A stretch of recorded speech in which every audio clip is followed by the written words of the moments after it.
Because as the poet said, behold this vine, I found it a wild tree, whose wanton strength had swollen into irregular twigs.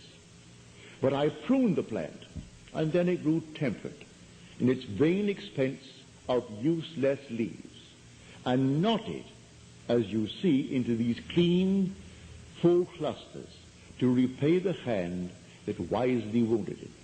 So when you first find that the vine spoken of in the Bible, I am the vine of eternity, I am the true vine, and my Father is the vine dresser. And you discover, well, that vine is my imagination. For then the whole thing went into leaves, useless leaves and branches. It was not producing grapes. Then I start to prune the tree by observing what I'm imagining in the course of 24 hours. It becomes a habit. Then the next day, I do a little bit better. The third day, better still. By the end of a week, I am in the habit now of watching what I'm imagining. And don't wait. Instantly prune it. Stop it. Stop imagining. Don't indulge yourself. I have heard people say to me, but just one more second. It's such a pleasant thing to tell him off. And so in his mind's eye, he is telling off someone, all in his imagination, knowing he's going to reap the fruit of it. Now, if you know that, you aren't going to simply spend an extra 5 seconds of precious time in finishing that emotion. Stop that emotion and get on a new trend. And then you prune the plant. And finally that plant's going to reward you with clean, full clusters because you wisely wounded it. And then you keep that vine going, and the vine will pay enormous dividends. I know from experience. When you go to bed at night, let your last thought be something noble, something wonderful, that you are now, or those you love are now, what you would like to be, and drop off into the deep in that state, and make it a habit. As we are told, you plant a seed, and then the seed becomes an act, and the act becomes a habit, and the habit becomes a character. So if I seem to repeat myself, it's because I have to. Because if anyone here tonight could honestly tell me that in the course of 24 hours, they have observed what they were imagining and had not a thing to find fault with, well, I would like to hear that, and I will not call you a liar because I'm not here to judge. But it would be a marvelous thing if you could tell me that. But I know that all of us are victims of habit, and we get into the habit of this internal conversations that are not pleasant. And we think that no one observes, no one sees. So as we are told in the book of Ezekiel, he said, Son of man, go down and see what the elders of the house of Israel are doing. So I went down to the house to observe the elders of the house of Israel. And there they were, each in his own room, carving on the wall. What wall? The wall of your own interior, the wall of the skull. And they were making abominable things. And they say, well, no one sees us. The Lord has forgotten us. They thought because they did it in the silence that no one knows, when the only reality is their own wonderful human imagination.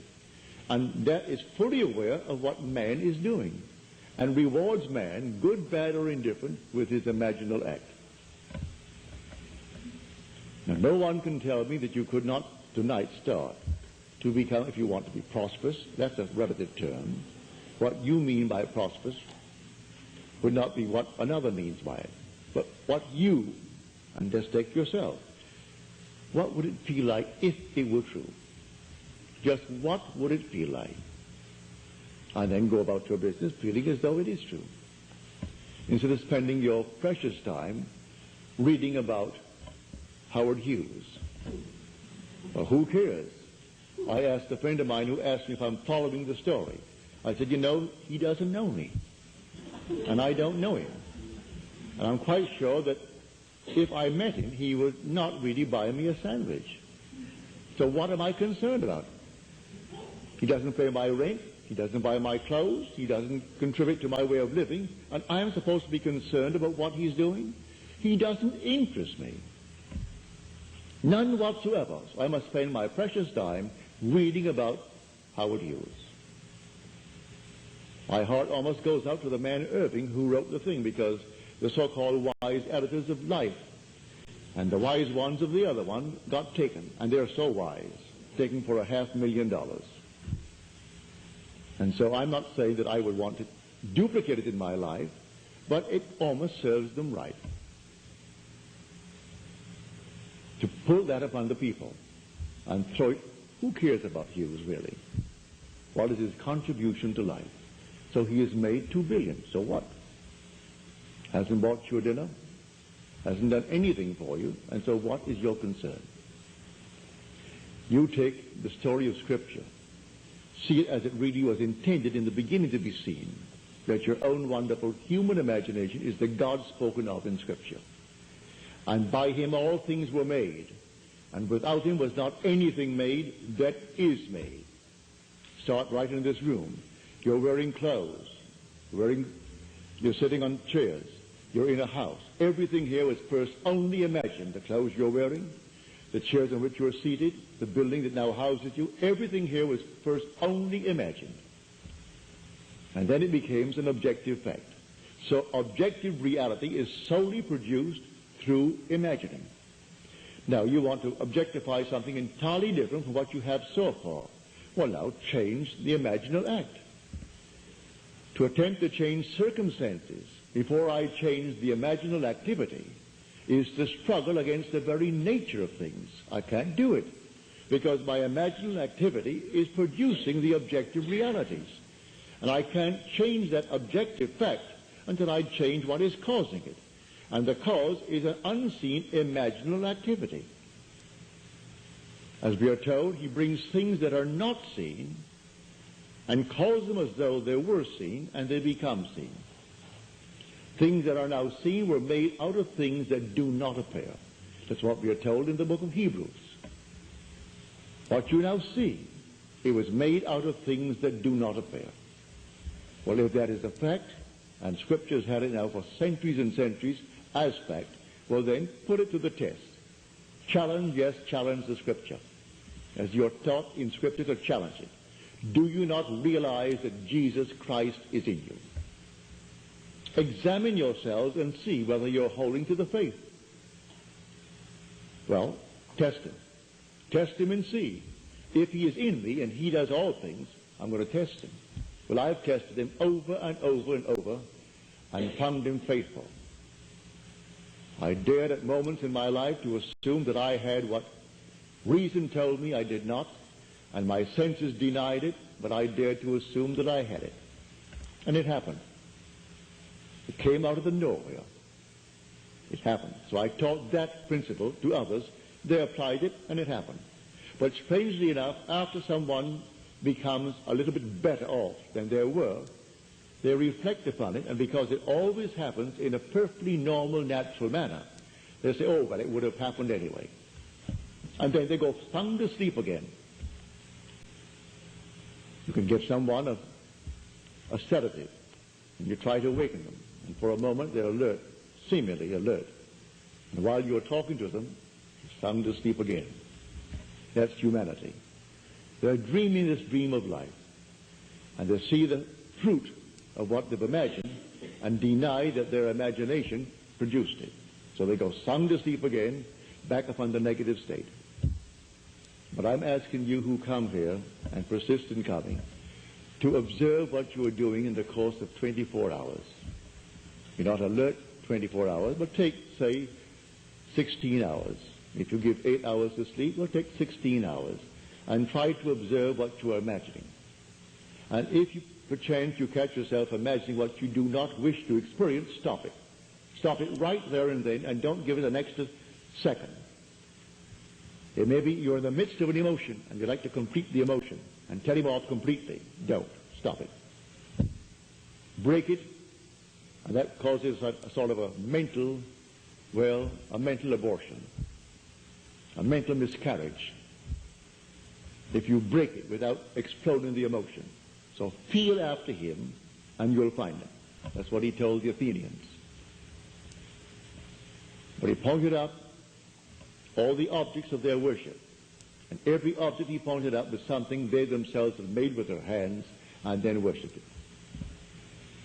I can see it now when I was a young man in the dancing world. There was a young girl, a pretty young girl, and she had a little figurine of what she called the Holy Mother. And before she took the stage, she would kiss it. The whole thing was just simply brilliant red from her kisses. And she really thought that gave her success. She'd kiss it and smother it with kisses, and on the stage she would go, and that was her little object of her worship. She thought that really was the Holy Mother. I mean, I tell you, without any criticism of the thing, most of these things are made by people who call themselves artists and are so far removed from any concept of being an artist. They're monstrous things made by the millions, not by good artists at all. But she had her little one, and sitting on top of the stage, her little dresser, and she would smother it with kisses, and then dashed on the stage and she danced. I went to a party once. These boys, one was a priest, or was going to be a priest, and he quit to join the war. The other, they all went into the army. One came out deaf. One came out with one foot missing above the knee and an arm. And this one, who was the priest, or to be the priest, he came out with something else. Didn't go back into the priesthood. But they all wore their St. Christopher medals when we dived into the pool at their home. And they attributed their recovery, or their so-called coming out of the army, to St. Christopher. That was before St. Christopher was demoted. He's now demoted. The Pope just said there was no such a thing as St. Christopher. But now, before that, they attributed the entire thing to that. One with a foot missing, arm missing, one deaf, and one with TB, and that is St. Christopher. He didn't do a good job. But they actually were completely, I said to my wife, I said, darling, suppose they know what I teach. Suppose they have heard what I teach. Would they have me here? Oh, she is certainly to have you here, because as far as they're concerned, you aren't saved. You couldn't be saved. You are a Protestant. So how could you be saved? They loved my father dearly, said my wife. Loved him more than they loved their own people. But he couldn't be saved because he was a Protestant. Therefore, it doesn't really matter what you do. So don't be concerned. If they knew that you're teaching, they wouldn't even pass an opinion, because it doesn't matter. Only what they have been taught to believe is true, and that's the only truth. Therefore, enjoy the day. So I did. I enjoyed the day and observed all this nonsense.